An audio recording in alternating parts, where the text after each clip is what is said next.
Добар ден. Добар ден. Каде сме? Тука, не тука. Добар ден.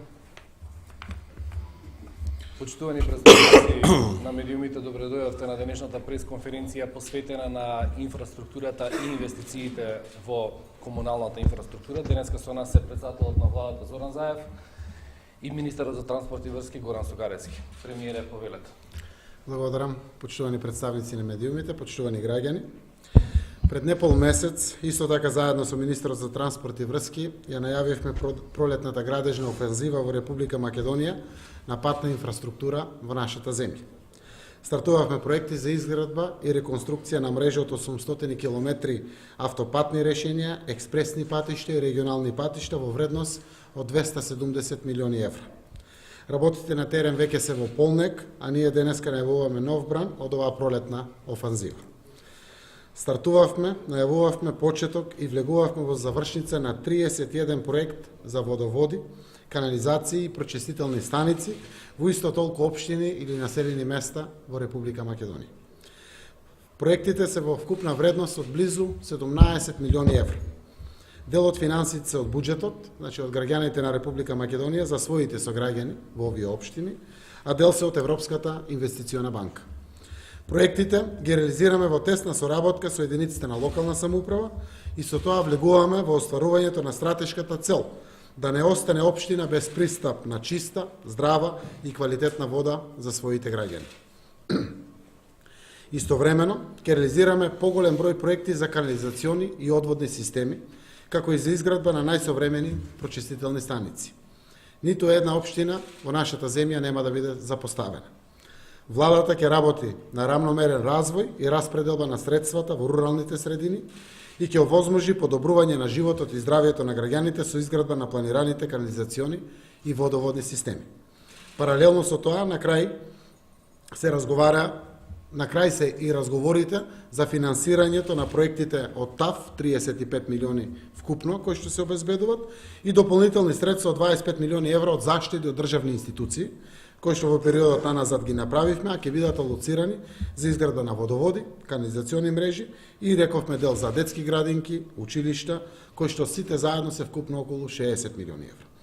Со оваа подршка на владата, процентот на покриеност со канализација од сегашните 18% ќе достигне 40%.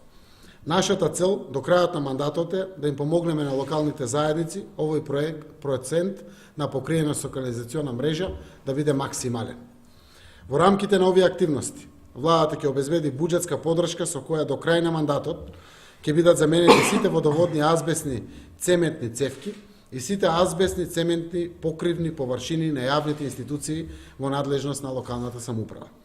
За поефикасно и навремено реализирање на сите комунални зафати на локалните самоуправи, за кои ќе биде неопходна и владина подршка, дополнително ќе се формира фонд за подршка на проекти од општините кои ќе се финансираат од ИПА и други програми на Европската унија. Фондот ќе има за цел да обезбеди постојни и сигурни финансиски средства за капитални инфраструктурни проекти како системи за водоснабдување, изградба и реконструкција на локални патишта и улици, регионални фабрики за третман на цврстиот комунален отпад, канализација и колекторски системи, пречистителни станици за фекални отпадни води, за гасификација на општините, за улично јавно осветлување, паркови, уредување на речни корита и така натаму. Треба исто така да се знае дека потребата од здрава вода и современи водоводни системи, канализациони мрежи и прочистителни станици се услови предвидени за усогласување на животните стандарди на граѓаните со оние на Европската унија, кои остануваат наша приоритетна обврска со засилувањето на динамиката на процесите за полноправно членство во Унијата. Овој проект ќе обезбеди овие стандарди за квалитет утврдени од регулаторни тела на Европската унија да бидат постигнати, што ќе помогне на Република Македонија да се стекне со пристап до фондовите на Европската унија за подршка на доградба, одржување и осовременување на комуналната инфраструктура. Затоа, за деталите му препуштам збор на министерот Сугаревски. Повеќе. Благодарам, председателе. Почитувани граѓани, почитувани представници на медиумите. Македонската влада уште на самиот почеток ја препозна потребата од инвестиции во изградба на канализациони и водоводни системи. Тие не се само потреба, туку тоа е основен предуслов за квалитетно живеење на граѓаните. Наследивме состојба каде инвестициите во комуналната инфраструктура беа на многу ниско ниво. Од тие причини влеговме во еден инвестициски циклус во изградба на канализации и водоводи во општините и населените места, каде граѓаните имаат потреба од такви проекти. Нашата цел како влада, а воедно и како програмска определба е обезбедување на високо ниво на покриеност на територијата на Република Македонија со водоводна и канализациона мрежа. Во таа насока сакам да потенцирам дека во тек се инвестиции во вредност од 11 милиони евра во проекти за изградба на канализациони и водоводни системи, а следат 20 на проекти во различни општини со вкупна вредност од околу 17 милиони евра. Сите овие проекти ги реализираме во соработка со Европска инвестициона банка, КФВ банка, во соработка со Секретаријатот за економски прашања на Швајцарија и од буџетот на Министерството за транспорт и врски. Во делот на проектите кои се реализираат во соработка со Европска инвестициона банка, во тек изградба се 10 проекти во вредност од 3,3 милиони евра и тоа: изградба и реконструкција на водовид во општините Струга, Берово, Пробиштип, Гевгелија, Виница, Желино, Студеничани, Македонски Брод и Ресен, додека во Брвеница се работи на изградба на систем за одведување на отпадните води. Исто така, со средства од ЕИП, веќе се склучени договори за изградба и надзор за 11 проекти со вкупна вредност од 4,4 милиони евра и тоа: 7 проекти за изградба и реконструкција на водоводи во општините Свети Николе, Крива Паланка, Битола, Неготино, Велес, Куманово и Липково; 4 проекти за изградба и реконструкција на канализации во општините Прилеп, Долнени, Струга и Лозово. Додека во фаза на тендерска постапка се 8 проекти со вкупна вредност од 3,9 милиони евра во следните општини: Гостивар, Струмица, Теарце, Маврово и Ростуша, Демирхисар, Куманово, Пехчево и Старо Нагоричане. Тоа што сакам да нагласам е дека на располагање остануваат уште 12 милиони евра неискористени средства од кредитната линија од ЕИП. Затоа ги повикуваме сите општини кои се уште имаат на располагање средства да побрзаат да достават готови проекти до Министерството за да можеме нив да ги реализираме. Затоа апелот се однесува до сите градоначалници на кои се уште остануваат на располагање овие средства. Во делот на проектите што ќе ги работиме со поддршка на КФВ банка, ќе се инвестираат вкупно 8,5 милиони евра, од кои 5 милиони евра грант неповратни средства, кои успеавме да ги обезбедиме пред извесен период. Овие инвестиции се наменети за подобрување на водоснабдувањето во општините Гевгелија, Кавадарци и Радовиш. Во соработка со Секретаријатот за економски прашања од Швајцарија успеавме да обезбедиме грант од 4 милиони евра за подобрување на водоснабдувањето на општина Гостивар. Со буџет од Министерството за транспорт од тек е реализација на 5 проекти во вредност од 8 милиони евра и тоа: изградба на систем за вода за дел од населените места во Сопиште, регионален водовод Патишка река, инвестиција од 2,3 милиони евра, очекувам оваа година да заврши изградбата. Изградба на канализација за населеното место Сопиште и локалитетот Сончев град, инвестиција од 4,8 милиони евра. И овој проект очекуваме да биде завршен оваа година. До изградба на канализација во населеното место Волково, општина Ѓорче Петров, инвестиција од 560 милиони евра, рок на изградба исто така оваа година. 560? 1000 евра, се извинувам. Реконструкција на тефководот за населени места Дреновци, општина Долнени во вредност од 50.000 евра, до изградба на канализација во населеното место Крушејани, општина Кривогаштани во вредност од 81.000 евра. Почитувани, и во наредниот период остануваме целосно посветени на нашите цели, а тоа е обезбедување на благосостојба од подигнување на квалитетот на живот за сите граѓани во Република Македонија. И благодарам.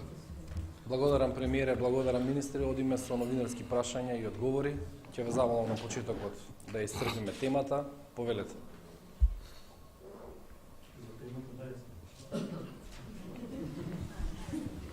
Ај за тебе. Не. Сакал или министерот или премиерот, но повеќе министерот. Значи, знаеме дека на дел од некои места или вообичаено стана тоа како пракса, се почнуваат канализациите, се затвараат и не се поврзуваат со системите кои што ќе црните води и целта на нива која што ја имаат не ја почна да ја увршуваат. Дали има такви примери, пошто на пример знам во некои населби во Струга што ги видов, има веќе ископени канализации, ама не се ставени во функција, дури и асфалтот не е среден. Тоа значи дека целосно сега одново ќе се направи и само ќе се поврзат или постои во документацијата која што ви е доставена дека воопшто нема канализација. И како второ подпрашање, дали ќе има контрола и механизам нов за да се постави контрола за работата да се изврши до крај за да не се повторуваат истите грешки како што е направено до сега. Токму тоа што како второ прашање го поставивте е апсолутно поврзано со првото и тука сакам да одговорам. Значи, согласно тендерските постапки кои што се завршени и добијаната работа на изведувачите, ние дополнително врз база на таа постапка, за да не ни се повторуваат и ни се случуваат вакви работи, вие спомнавте можеби некој пример, ние правиме комисија, односно супервизија од страна на Министерството за транспорт и врски, која што ги надгледува сите тие проекти. Без разлика колку одредени изведувачи слегле со цената надолу, клучното за нас е да во тие проекти, согласно тендерската документација, таа опрема биде внесена во рамките на овие канализациони системи. Зборуваме конкретно за или во водоводни системи. И затоа инсистираме на тоа што да биде целосно надгледувана работата, дали некои одредени изведувачи ставаат нешто што е поинаку од она што е претходно тендерирано. Јас ве уверувам дека од кога сме ние дојдени во ситуација и на изработката на овие проекти кои што се работат моментално, а се многу, дека такви работи нити се случуваат, нити ќе дозволиме ние да се случуваат. Тоа, мислам, многу ви е логично прашањето, затоа што е работата колку да се земи, меѓутоа не. Ќе има супервизија и секаде има супервизија, поготово каде што ние и како претходни прашања после добивањето на тендерот сме ги поставувале во дело на економската оправданост. Затоа ве убедувам дека такви работи нема да дозволиме како министерство да се случуваат. Благодарам. Повели. Имаме чувство дека во последниве неколку месеци има недостаток на средства во одредени сектори. Шумската полиција чека повисока плата со ребаланс на буџетот. Вчера министерот за економија кажа дека експресно се искористени парите за субвенции за ПВЦ. Следниот месец се очекува планот за економски раст да почне да биде оперативен. Дали веќе се прават контури за ребаланс на буџетот, кој што неколку пати е најавен од почетокот на годината? И поврзано со тоа и Светска банка и ММФ ги намалија проекциите за раст на македонската економија за годинава. Дали со ребалансот на буџетот ќе има и таква корекција на предвидениот раст на владата? Благодарам, актуелно прашање. Ребалансот на буџетот не е нова работа, секоја година се прави. Ние би правили 4-5 пати само да изголемиме капиталните инвестиции, само да биде ефикасен буџетот до крај и да стигне колку што можат овие пари на граѓаните до што поголем број на граѓани, преку компаниите, преку капиталните проекции, преку социјалните политики, здравствените политики и така натаму. Веројатно на средината на годината ќе отпочнеме. Некои постапки немаме отпочнато ребаланс, но не значи дека не размислуваме. Гледаме при проекциите каде остануваат резерви, гледате, спомна 25 милиони евра имаме заштеди. И овие средства мора да ги алоцираме во програма за канализации, водоводи, градинки, детски училишта. Имате потреба од ребаланс. Веќе еве една ставка. Веројатно некаде на средината на годината ќе правиме ребаланс, од она што сега го гледам, последниот збор ќе го каже министерот, оти секогаш владата, каде што можеме да правиме репрограми внатрешни, заради максимализација на ефектите, го правиме тоа, но ако дојде до ребаланс, ќе го направиме ребаланс. Јас очекувам, околу средината на годината, да излеземе со ребаланс на буџетот, но никако да ги коригираме стапките на раст. Иако Светска банка и кои беа другите, ММФ, дават одредени, би ги нарекол, песимистички најави заради тоа што зимскиот период остава впечаток за реализацијата за капиталните инвестиции на многу ниско ниво. Тоа е сериозно и секој пат се случувало. Зимата се користи за проектите, за плановите за се. Гледате, целата оваа офанзива, јас верувам ако ние успееме 65% да реализираме тоа што сме намерачиле, односно планирале, верувам дека ќе го постигнеме 3,2. Знаете, мојата амбиција 4% може Македонија да стигне. Тоа не зависи само од нас, зависи многу од општините да издават одобрение за градба, ама да не биде тоа изнасилено градење на Скопје, како што зборуваат граѓаните. Внатрешноста е многу важна. Колку ќе бидат подготвени проектите, тендерските постапки, жалбените постапки и експедитивата, многу е важно, и колку ние ќе отвориме амбиентот за капиталните инвестиции од друг карактер кои што не зависат од државата. Сето тоа е бруто домашен производ.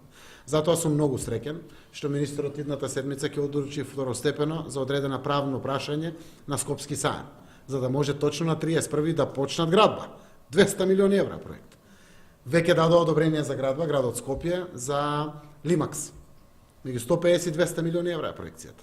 Одат огромни пари на милиони евра не во споменици во музеи. Во квалитетни градби кои што веројатно покажуваат профит, економски интерес на инвеститорите и сакаме тука да ги насочиме парите. Се радуваме буквално многу на најавената инвестиција за 50 мегавати фотоволтаици без фидинг, без државата да дава разлики од цена. Тоа се 50 милиони евра инвестиции во фабриките другите. Постапките на финализација на Чебрени галиште околу 220 милиони евра. Отвара работа на целата градежна оператива. Ако можеме и од домашни извори на финансирање да го isfinansираме, би било вин-вин-вин. 3 пати победа за сите учесници внатре. Сме насочени на сите овие работи. Од вкупните капитални проекти во Македонија, денеска одржавме еден мини економски совет со министрот за транспорт и врски, подпредседателот на влада за економски прашања и директорот на јавното претпријатие за државни патишта. Во патиштата и во железниците се најголемите капитални. И тука мораме да ги предвижиме работи. Но важно е секој училиште, секоја детска градинка, секој водовод од 350.000 евра, например, или секоја канализација. Сето тоа е капитални инвестиции во инфраструктура. И тоа е тоа каде што се обидуваме да насочиме. Јавните предпријатија кои што оствариле резерва и добивка, јас ќе ги кажам неколку од нив. Биро за метрологија 7 милиони евра. 5 милиони евра има во службен весник. Во деловен простор имаме 4 милиони евра. Нестамбени деловен, другото предпријатие во деловен простор. Имаме 3,7 милиони евра дивиденда нераспределена од 2016. Сите ги канализираме во овие капитални проекции и тука ќе имаме потреба од ребаланс. Значи, еден дел ќе оставиме за развојни програми на самите предпријатија, но еден дел ода директно во капитална инфраструктура. Затоа сум убеден и ќе прекосам до крај, дури и кој има песимистички оценки дека можно е 3,2 да не се постигне, дури излегува со некој 2,7, 2,3. Јас верувам, не само заради потребата државната администрација да го дигне капацитетот. Многу зависиме од сите тие раководители на сектори, проект менеджери, раководители на оделение, ги охрабрувам да влезат робусно во овие постапки. Од тоа зависи економскиот раст и развој во Македонија и од тоа ќе го почувствуваат економскиот живот граѓаните. Охрабрувам сите институции да бидат максимално посветени на ова работа за раст на капиталните инвестиции и верувам дека ако успееме да искористиме ова поволна клима во Македонија, регионално, соседски, европски, е достижно 3,2%, а да не биде таргетот пред нас до 4%. Наша програмска цел и ветување пред граѓаните е дека до крајот на мандатот ќе постигнеме 5%. Зошто? Со растови од 2,5, 2,3 не можеме да ја стигнеме Европската унија. Мораме со побрзи чекори да чекориме, ако сакаме да го дигаме економскиот стандард, бар да биде приближно со стандардот на граѓаните на Европската унија, тогаш сигурно ќе бидеме дека и вратите ќе бидат комплетно отворени на Европската унија. На политика може да прашање. Што доколку Грција не блокира за НАТО, Кодзијас веќе најави дека нема време да се реши спорот со името до самитот. Дали владата има некаков план? Благодарам, прашањето е многу актуелно и не смееме да дозволиме да правиме драма од прашањето. Зошто? Ние имаме условена автоматска покана. Не ни треба самитот на НАТО во јули, кој што ќе го држи за да некој таму се собере и одлучи за поканата за Македонија. Значи, ако на 7 мај објавиме решение и на 8 мај грчката влада испрати писмо до генералниот секретар Столтенберг, почнува процесот на ратификација на договорите за полноправно членство на Македонија во НАТО. И затоа овде поголем е фокусот на решението отколку на роковите. Роковите буквално се неважни. Точно е, веројатно, она што значи процес на ратификација, процес на референдум, со причина ја загрижува грчката влада, министерот Коцијас, и објаснив дека тоа се деталите на тие рамки што ги најави министерот Димитров и Коцијас од Охрид. Кои се тие временски рокови, како се осогласуваат роковите. Ако постигнеме решението, ќе видите дали автоматската покана ќе биде активирана од јуни, или од септември, или од ноември, дај да го решиме проблемот, ќе биде активирана. Ќе се најдат решенијата правно формални, како ќе бидат двете страни заштитени и покриени. Многу е важно процесот да биде решен за нас пред се заради добивањето на датумот за почеток на преговори со Европската унија. Грција е навистина позитивна. Ние веројатно и ќе одобиеме заради исполнетоста на условите, ако продолжиме во овие месеци и половина и понатаму да имплементираме, носиме законите, реализацијата да биде успешна. Јас сум убеден дека би требало да добиеме подршка за се. Но ќе бидеме сигурни дека ќе добиеме ако имаме решение на проблемот со името. Грција навистина треба да биде дури лидер на Западен Балкан. Таа е најстарата земја членка на Европската унија, најстарата земја членка на НАТО од Балканот. Овде јас сум убеден дека ако продолжиме со позитивниот дух, ќе се најде решение.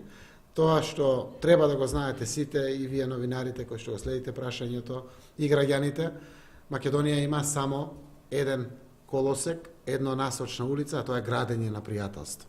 Дај Боже да го доизградиме комплетно со решение. Ако не го најдеме решението, убаво е да соопштиме што сме решиле и да продолжиме понатаму со градењето на решението. Јас мислам дека сега е вистинскиот момент да се најде решение каде што сите партиципенти во државата би застанале заедно за нешто што е согласно со очувувањето на нашето достоинство и нашиот идентитет, а водејќи грижа и за достоинството секако на грчката страна и нивниот идентитет. Искра повели. Да, јас би се наврзала само на колешката Кусо, а потоа имам и едно друго настрана името. Значи, споменавте повторно оптимистичко сценарио, а неколку пати рековте дека многу брзо очекувате решение. Дали 25-ти по средбата во Виена можеме да очекуваме среда меѓу вас и премиерот Ципрас? Односно, што значи тоа многу брзо е можно? Да, сега е времето, но што е многу брзо за вас? Јас се надевам дека ќе се случи средба со премиерот Алексис Ципрас, која што ќе значи дека останале некои 10% за решавање. Така е планирано, мислам тоа го знаете, сите така е нормално да очекувам. Министрите се тие кои што робусно влегуваат во сите детали. Ако дојдат до таа можност, веднаш ние ќе седнеме. Седнувањето во Софија на 17 и 18 мај не ни бега. Таму се сите премиери членки на Европска унија и сите премиери од Западен Балкан, заради тоа што е самитот на Европската унија за Западен Балкан. Убаво и претходно да седнеме, значи сме веќе блиску. Ако не, тогаш сигурно ќе седнеме. Дај Боже, седнувањето да биде заради тоа што сме блиску. Да не биде заради тоа што сме заедно таму сите. Верувам дека секоја средба е од помош. Верува и грчката страна дека од помош. Еве најавија дури во мај, ама пак 25-ти ќе прават средба во Виена, така сум барем информиран, сега вие ми потврдувате дека веројатно тоа е потврдено. Сето тоа може да значи исчекор кон конечното решение. Многу е важно двете страни да се разбереме, влегуваме во самата суштина, во најсуптилните детали, каде што мораме да бидеме доста креативни, за да можеме стварно двете страни да ги заштитиме. Тоа е многу важно за воиднина да градат искрено партнерство Македонија и Грција. Само преку градењето на искрено партнерство вредно е ова да го решаваме. Ова не е само заради ЕУ и НАТО. Ова е заради огромен фронт за можност за интензивирање соработка од секој аспект што може да го отвориме со Република Грција. И уште едно прашање врзано со случајот Нострум. Веќе неколку дена откако родителите на убиените деца под полна морална и кривична одговорност практично во судот рекоа дека се уште има докази во фиоките на СДСМ, не добиле одговор конкретно од вас, каде реално и вистински се наоѓаат разговорите меѓу обвинетите и Бејта, за кои што нели стана збор токму тој ден кога и они тоа го посочија. И второто прашање во врска со ова ми е дали имате намера да се појавите како сведок на суд, како што побарате од вас семејствата. Ако побара судот да бидам сведок овде и да кажам се што знам, секако тоа ќе го направам, тоа ми е граѓанска должност. Суштината на коментарот кој што ќе го дадам, прво треба да знаат граѓаните сите материјали, не само тие за Монструм, сите што сум ги поседувал, вклучително за Зоран Заев, Бранко Црвенковски, Сугаревски, Шикеринска, се е предадено таму. Се надевам дека и моите и на било кој приватни материјали нема да излезат и досега не се случило. Се сме предале таму. Во тој дел, јас заради чувството на родители што изгубиле деца, навистина покажав разговори во просториите на СДСМ, каде што видовме како едно од осомничените лица или во еден дел од постапки осудени лица, Азири, кој што беше во постапката, звони и разговара со градоначалникот тогашен на Гостивар, Невзат Бејта, и го моли за некои 450 евра субвенции. Ургира за субвенции во земјоделството, има овци, веројатно, не знам, има некои штали, и тоа е разговорот, јас го покажав тој разговор. Исто на родителите ги покажав дури и со кој разговарале. Тие што ги викат скриени телефони, ги видоа телефоните. И на крајот сето тоа е предадено. Но Зоран Заев не може да биде истражител, не може да биде обвинител. Не можем да бидам јас тој кој што ќе дава оценки или слично. Тоа е предадено и еве гледате процесот се води комплетно од самиот почеток, заради тоа што таму сум тврдал дека има основани докази, кои што треба некој да ги разгледа, за да знае процесот дека вклучително и со тие докази ќе се разгледува. Така да остануваат постапките на специјалното јавно обвинителство, државното обвинителство, не знам колку се уште е вклучено, и судовите и судските инстанции кои што треба да донесат одлука. Колеги, дали имаме други Само прашања? уште едно, во врска со проширувањето на коалицијата, Гаши од Скопското крило на БЕСА рече дека нема да седне во владата заедно со Касами од Етовското крило, ќе пресечете во чива корист? Нема да коментирам вакви шпекулации. Знаете како, ние разговараме со секоја партија и со секој субјект поединечно. Веројатно, поделбата која што се случила во БЕСА ги предизвикува одредени поединци да даваат вакви или онакви коментари. На крајот, јас се надевам дека ќе направам поширок договор со повеќе субјекти, а одлуката е нивна дали ќе влезат или не, ако евентуално има постигнато договор. Зборувам како потреба од проширување на парламентарното мнозинство, зборувам за причините и суштината зашто тоа го правиме, заради тоа што гледам дека не веруваат во концептот огромен број на пратеници, некои представени преку политички партии, некои се уште немат титулар политички или слично, но не веруваат во чиста Македонија, веруваат во концептот едно општество за сите. Веруваат дека треба да ги поддржат реформите и сега е моментот да се приклучат на тоа. Веруваат дека сега е вистинскиот момент да се изнајде решението кој што со Грција, кој што го има проблемот со нашето уставно име. Значи, сите овие политики се главните политики во државата. И ако некои пратеници на вистина се насочени, редно е да разговараме со нив. А тоа ќе им даде можност на оние 62 пратеници кои што сега се во мнозинството, да бидат и пратеници на граѓаните, да имат време во своите општини, во своите региони, да бидат во полн капацитет пратеници и буквално да може да дојдат до некој министерство, работејќи законските решенија заеднички. Да имат време и за тоа. Буквално со 62 пратеници се фиксирани, не можат во целиот обем пратениците да извршат својата работа. Тоа се главните причини за кои што разговарам и транспарентно ги споделувам и со вас, медиумите и со граѓаните. Последното прашање не са Алса телевизија. Господине значи, би сакала да ве прашам кога ќе се усвојува законот за медиуми, законот за јавен обвинител и останатите реформски закони, значи дали се координиравте со опозицијата и кога сме кај реформите, дали може да откриете нешто околу планот 18? Дали е време да откриете? Еве вака, нема детали, се создава тој план. Тоа е планот највеќе за имплементација. Дел остана да се донесат законите, секако постојат и втори фази. Во јуни за правосудството постои следна фаза, но следува период на имплементација. Во таа имплементација е многу значено тоа што застануваме заедно сите или до крај правиме максимални напори заедно да видиме.